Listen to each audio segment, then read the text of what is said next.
Depuis la nuit des temps, une charmante fée avait voué son existence à nous apporter un peu de lumière durant nos longues nuits sombres. Elle ne se doutait pas, en acceptant cette mission, que même avec ses grands pouvoirs magiques, la tâche serait redoutable et immense, d'autant plus que les humains avaient souvent de noirs desseins. C'est néanmoins avec une détermination farouche qu'elle se mit en recherche pour tenter d'éclairer nos pauvres existences lorsque le soleil disparaissait à l'horizon. Lucie, vêtue de sa parure blanche, d'une couronne de fleurs dans les cheveux, eut recours à bien des stratagèmes, usa de 1000 astuces et fit preuve d'une imagination féconde pour nous sortir des ténèbres.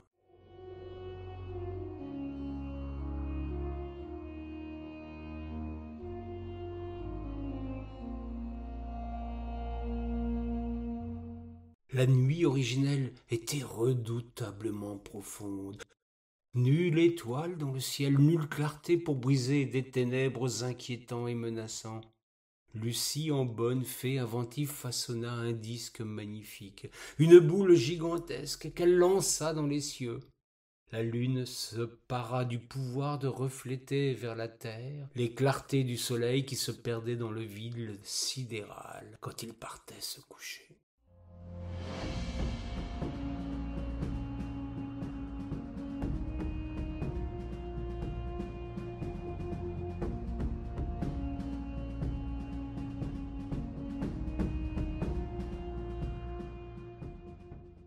Au début, la lune se mit en quatre pour satisfaire à sa mission. Elle donnait une pâleur tendre à ce qui n'avait été jusqu'alors qu'un décor dérobé dans la noirceur. Bien vite, la pauvrette se fatigua, voulut prendre ses quartiers d'hiver, réclama un peu de repos. Elle décroissait quand elle manquait de force, retrouvait vigueur pour se faire à nouveau pleine en un cycle que les humains identifièrent comme le premier repère du temps qui passe.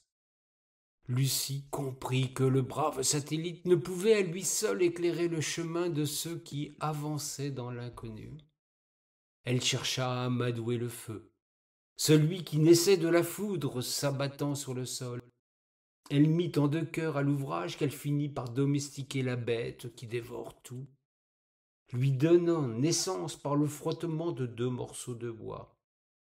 Mais comment conserver le monstre brûlant en vie assez longtemps pour sortir de l'obscurité?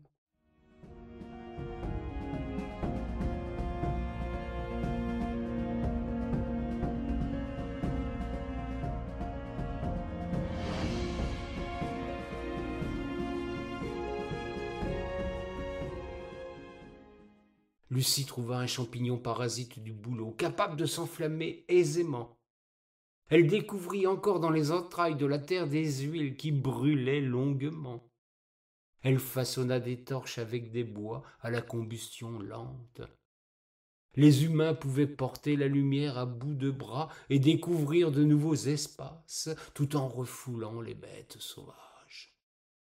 Lucie, en bonne fée, chercha à parfaire son dispositif, le simplifia pour que chacun puisse l'utiliser sans risque de s'y brûler les doigts. Elle pensa que la taille et le poids d'un flambeau n'étaient pas de nature à satisfaire les plus faibles. Il convenait de réduire le dispositif. C'est en observant des abeilles qu'elle se piqua de se mettre de mèche avec la flamme.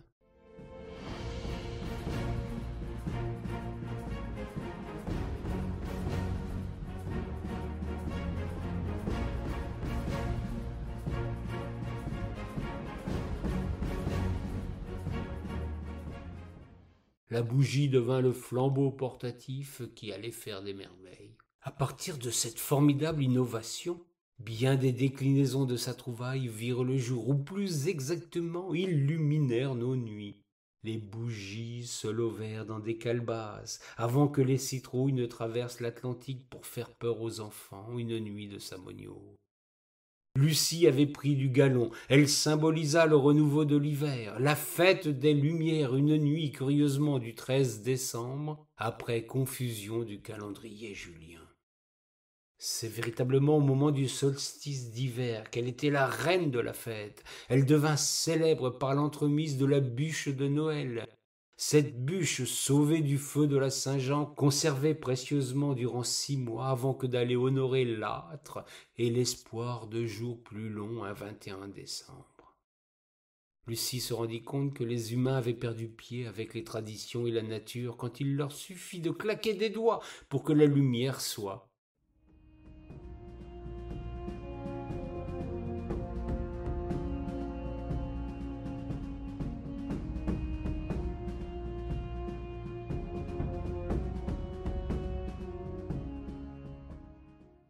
Ils en abusèrent tant que bientôt, par l'entremise de la fée électricité, chacun pouvait éclairer la nuit, l'illuminer et même la faire scintiller sans même l'excuse de trouver son chemin dans le noir.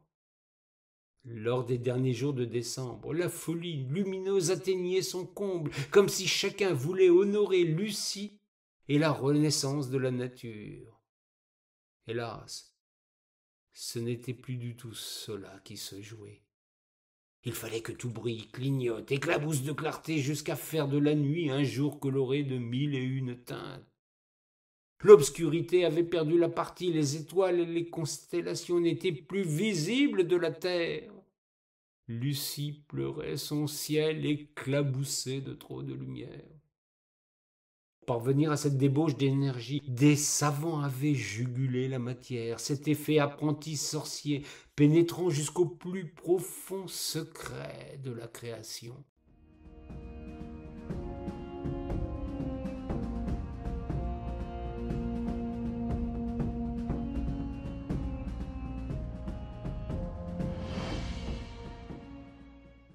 Lucie devint impuissante à les ramener à la raison.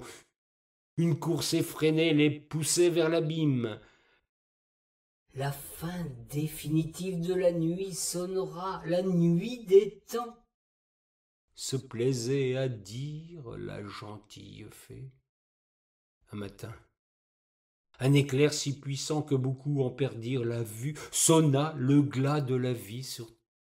Une flamme gigantesque dévora gens et bêtes, plantes et constructions humaines. Plus rien ne survécut à la terrible déflagration.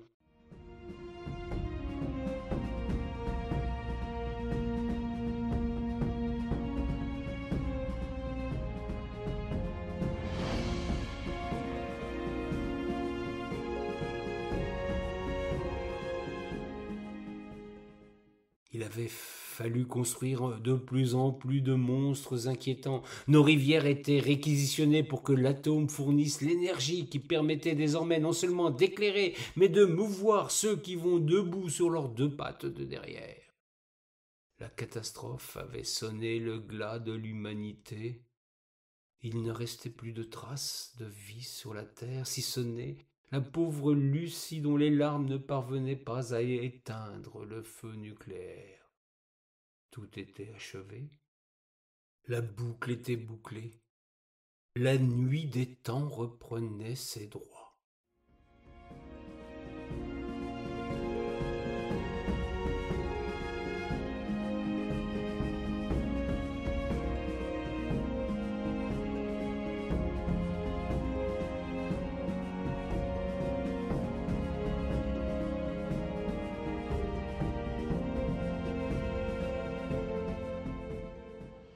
La fée dut se résoudre à se dissoudre à jamais dans l'éther, parmi les poussières d'étoiles qui seules, désormais, témoigneraient encore quelque temps de ce que fut cette belle histoire qu'on nomma la vie.